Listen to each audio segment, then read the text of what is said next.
Ainda falando sobre o desenvolvimento da linguagem, nós podemos falar um pouquinho sobre o desenvolvimento da linguagem e alfabetização. Uma das abordagens que mais tem sido utilizada, e por isso nós temos tantos problemas na alfabetização, é a abordagem mecanicista. É aquela baseada na teoria behaviorista, que acredita que a alfabetização e a linguagem é uma coisa que acontece naturalmente. Qual é o problema da abordagem mecanicista? O professor, muitas vezes, ele acredita que estimulando, oferecendo o conhecimento, oferecendo símbolos alfabéticos, a criança vai aprender automaticamente. E isso, na verdade, infelizmente não acontece, porque apesar de todas as crianças terem capacidade de aprender, a aprendizagem ser uma coisa natural na infância, ela é de natureza complexa. A linguagem em si, ela é de natureza complexa.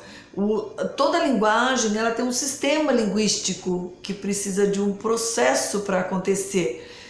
Quando o professor atribui à linguagem o caráter inato, ele entende que toda criança vai aprender naturalmente, que toda criança, que nenhuma criança terá dificuldade, que todas as variáveis envolvidas vão acontecer de forma natural, que é uma característica natural do desenvolvimento da linguagem, e isso nem sempre acontece. E por isso nós temos tantos problemas, às vezes, de alfabetização. Claro que nós estamos aqui falando de problemas que são assim, mais característicos, mais evidentes, ou problemas que são às vezes mais graves. A maioria das crianças aprendem facilmente. Podem apresentar alguns probleminhas no começo, algumas questões de qualidade, mas aos poucos vão aprendendo. E algumas outras demoram mais e outras não vão aprender, às vezes passam o ensino fundamental inteirinho e não conseguem aprender. A linguagem é um processo mental, ela não é um processo só corporal ou só orgânico ou só externo à criança. Muito ao contrário, ela é um processo completamente interno, depende de consciência fonológica, de consciência mental, depende do envolvimento. Ele é um sistema constituído de sinais, de símbolos, de sons, de percepção visual, de percepção auditiva, de envolvimento, nos quais são utilizadas ideias, né? Então, quando uma criança aprende, por exemplo, o nominho dela, Daniel, ela se envolve com a ideia de palavras que são escritas com Danone, com coisas, com sons que sejam parecidos com o seu nome. Então envolve percepção auditiva, memória visual para os símbolos. O pensamento da criança precisa estar desenvolvido, precisa estar maduro, precisa estar elaborado. Quando é que uma criança desenvolve a linguagem? Desde bebê. Quando que ela começa a falar? Desde bebê, né? Que a gente falou lá nos primeiros vídeos, no balbucio. Quando ela começa a ser alfabetizada? Desde bebê. Por quê? Porque na medida em que ela desenvolve a linguagem, essa linguagem é estimulada, esse pensamento, então ela não tem lá, quando é bebê, aquele pensamento explicitado. Eu quero isso, né? Ela não consegue fazer um argumento, porque ela ainda não desenvolveu a vocalização, o som, a gramática, todas essas coisas que a gente sabe.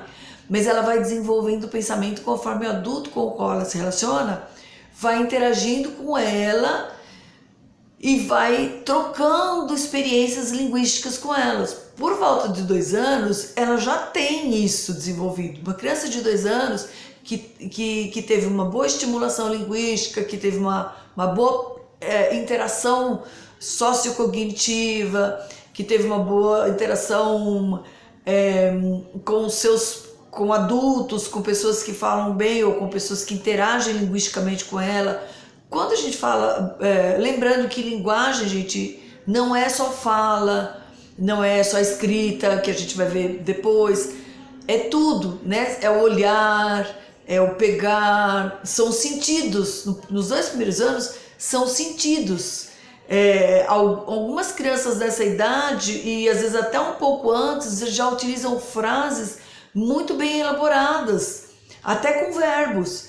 Claro que nós estamos aqui falando de todas, né? Muitas ainda têm muitas deficiências gramaticais, mas algumas crianças já utilizam até adjetivos, preposições, sem saber que tem esse nome. É só nós é que sabemos que são preposições, são adjetivos, são adjuntos, mas já utilizam, dependendo de como é essa relação de pensamento e de linguagem que ela tem em termos de trocas com um adulto com o qual ela se relaciona. Por isso que o papel do pedagogo, do educador, da pessoa que cuida dessa criança é fundamental. Ao trocar a fralda dessa criança, desse bebê, né?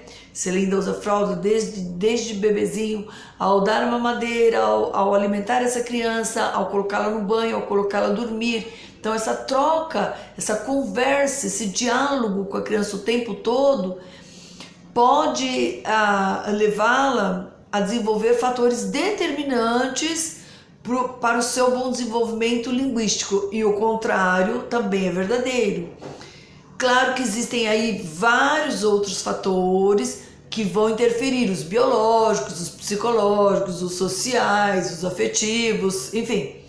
Os fatores biológicos, por exemplo, se referem às questões de dificuldades ou deficiências. Então, a criança que tem, por exemplo, o lábio leporino, a criança que tem anoxia neonatal, que durante o parto teve algum problema, né, de falta de oxigenação no cérebro, cordão umbilical enrolado no pescoço, pode ter algum problema linguístico ou não. Isso não é determinante. Depende de que bons pais ou bons cuidadores, conforme a gente já discutiu anteriormente, a questão dos cuidadores ele é fundamental, cuidadores que sejam observadores. Se ela tiver um desenvolvimento intelectual comprometido, ela pode ter um desenvolvimento linguístico comprometido. E é uma via de mão dupla. Se ela tiver um desenvolvimento linguístico comprometido, ela talvez tenha um desenvolvimento intelectual também comprometido, um atraso significativo no desenvolvimento neurofisiológico, no desenvolvimento neuromotor ou em qualquer outro aspecto do seu desenvolvimento pode comprometer o desenvolvimento linguístico, algum comprometimento na deficiência, na questão mental da criança, na intelectualidade da criança. Tudo isso, biologicamente falando, organicamente falando, pode ser determinante no desenvolvimento da linguagem, consequentemente no desenvolvimento do pensamento, no desenvolvimento da alfabetização e no desenvolvimento acadêmico da criança futuramente, quando ela tiver que ir para a escola, ter que fazer um desenho, ter que aprender uma linguagem. Problemas de outra ordem orgânica também podem comprometer a fala dessa criança em casa, na casa onde ela mora. Se tiver problemas, pessoas com problemas também biológicos, isso pode refletir na criança, porque ela não vai ter uma troca linguística saudável, bem apurada, e enfim, isso pode comprometer bastante o desenvolvimento linguístico dela.